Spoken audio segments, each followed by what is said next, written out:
So we've now moved on to another question here, which is a yes-no, so it's a different type of question again. We've actually incorporated a bit of video here as well. So if I click on that, we're now going to watch this little bit of video, and the question is about that.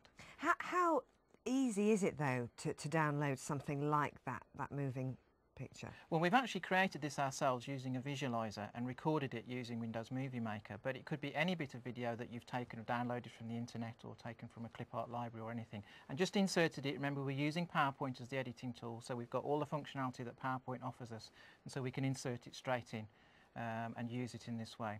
So we've paused it at this point, as you can see, and something is about to happen. We're about to attach wires to this bit of material, and we want to know, is the bulb going to light up at this point? Now, is there something underneath? Because we've had that bar underneath, the student bar, but there seems to be something underneath. Do you always have to keep that bar on? No, if I press key number 5 on the teacher handset, that will be taken away and reveal what's underneath. So it's actually telling us how we've actually made this in this case. And then if I press key number 5 again, it brings that back on again, so we can see who's voted. Now, remember, nobody can vote until I press the green button, because I've enabled that to happen. So you're all waiting, I'm sure, with bated breath to answer my question. So once I press green, now you can answer yes or no. So it's green or red button on the handset. Will the bulb light up at this point? There we go. So I can see who's answered again. I can see there's just one handset that we're waiting for, handset number 7. To give me a response, either a yes or a no. There we go. There we go. Everybody's responded. And what I can now do then, of course, is press the red button. That stops the responses. And then I've got the choice again of where I go next. Do I want to look at those graphs again? Do I want to play the game? Do I want to reveal the answer? I choose. Or do I just want to go straight to the next question? Yes, because you could, like you say, just keep, you pick and choose it as you're going and as you're getting the responses, rather than it has a predetermined order. I'm always in control as a teacher, because I decide what I need to see, or whether the pace of the lesson needs to be moved on, whether you're getting a bit, fed up with that. So let's just move it on a little bit. So let's move straight on to another question at this point. So you can see on this slide, again, we've used many of the facilities that we've got within PowerPoint. So we've got little animation sequences going on that we've built in PowerPoint. Again, we've got something hidden underneath there. It's to do with shape and space and areas and perimeters, and what is the distance from the baseline to the net. So you've got a little bit of working out to do. Got to look at the information that you're presented on the screen. You've got 3 choices. Very hard. And then when I'm ready, I'll press the green button. And so is the answer 24 metres, 12 metres or 11 metres? Is it answer A, B or C? So you make a choice there. I'm not sure. You can actually program the handset so that you do get instant feedback. Right. So you would know straight away. But you can also configure them so that you couldn't change your mind. Okay. So you'd know you'd got it wrong, but you couldn't do anything about it. Or you know you got it wrong, and you could change your mind and do something about it. We can do that on that introductory screen that we started with earlier. Everybody's answered. So again, press the red button. Again, let's have a look at the graph. So we've got 3 people who said answer C, 5 people that said answer B. We could see who they were if we wish to. Shall we see? I'm Shall we see desperate to who they find were? out, see if I got it right. Let's bring that back up then. Move forward and see who we've got there. So we've got handsets 1 and 2, and 5 and 6 and 8 said B. And if we come out of there and reveal the answer, the correct answer was actually B. And moving on to the next question.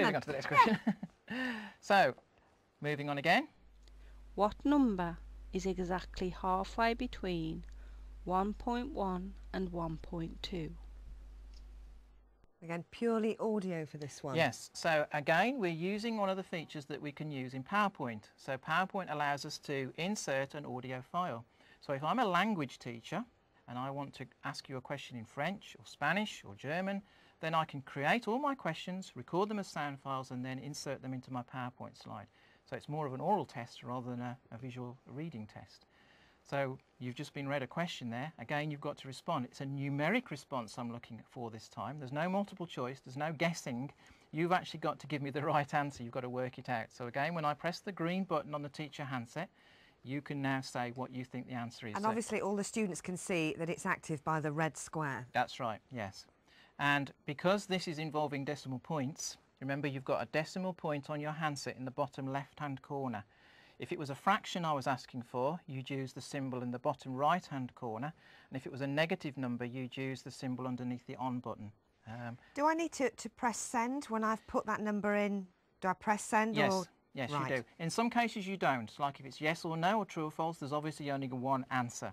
But in this case, it waits until you've put all your input in, because it doesn't know how many presses you're going to make. And when you're happy that you've put the right answer in, then you press send to send that answer in.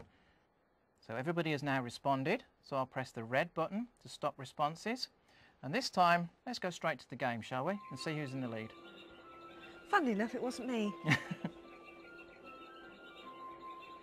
I can imagine something like that, especially if you're trying to involve younger pupils, younger students, that form of animation. Yeah. It's quite entertaining, it's fun. It is fun. Yeah, it's very engaging and motivating for them. And we can see at the moment, because we're going around the world on this particular game, we've got handsets 1 and 2 who have now arrived at the pyramids. Okay. So they're actually in the lead at the moment. So. I'm still at the Eiffel Tower, but Right. I'm sure I'll get a bit further. And we'll move on to the next question. Now the next question is a sequencing question. So again, we've got all these varieties of different questions that we can ask. So we've got a sequence here. We've got to put things in the right order. So I've numbered the 1, 2, 3, 4, but that's not the order that they should be in. So again, we've got to look at that. We've got to work out what the sequence is going to be, and we're going to put those numbers into the right order. And again, a bit of PowerPoint fun with the animation, the Yes. graphic, the moving graphic, keeping it visual. That's right. So we've got lots of things going on. I can, you know, however clever I think I am at using PowerPoint, I can build all that in to the PowerPoint animation if I wish to. So press the green button. Everybody can now respond. So we've got to put 2, 1, 3, 4, 3, 4, 2, 1, whatever order you think that set of instructions needs to be. So in a school, for instance, if I was doing instructional writing and I've got a set of instructions, then I can ask my class, what order do these instructions need to be answered in? So And I'm gonna again, put it's this- a send. And it's a send because I'm making a numeric response. So everybody sent them. I can see everybody's responded. Press the red button to stop. And we'll have a quick look at the graph again this time. Whoa, we've got a range of responses here, as you can see, ranging from 1, 2, 3, so somebody didn't miss one out. 1, 2, 3, 4, 2, 3, 4. Oh, we've got a whole range. So as a teacher at this point, you see alarm bells ringing for me now. I'm saying, gosh, you know, we're totally confused here. What's everybody doing?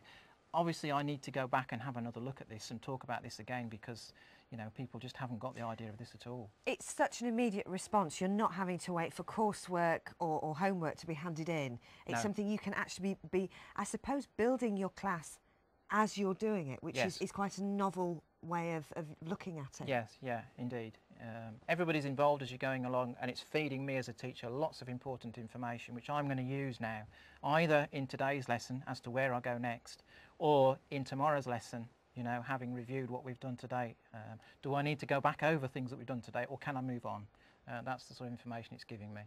I'll take that off. Shall we see who's in the game? Yeah, let's play.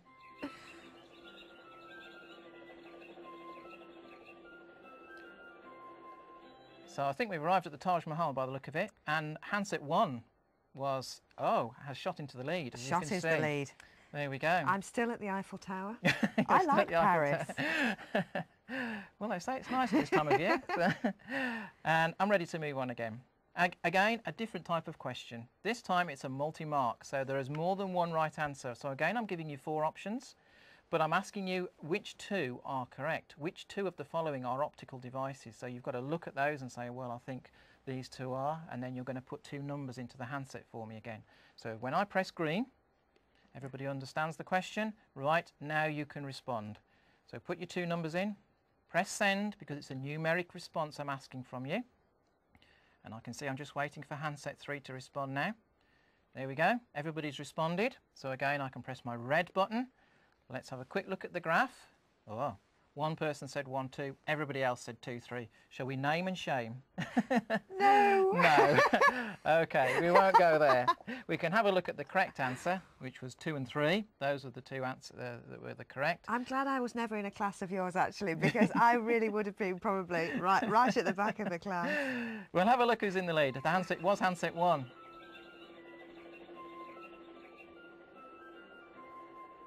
I think we've arrived at China.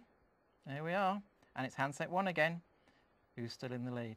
Right, okay.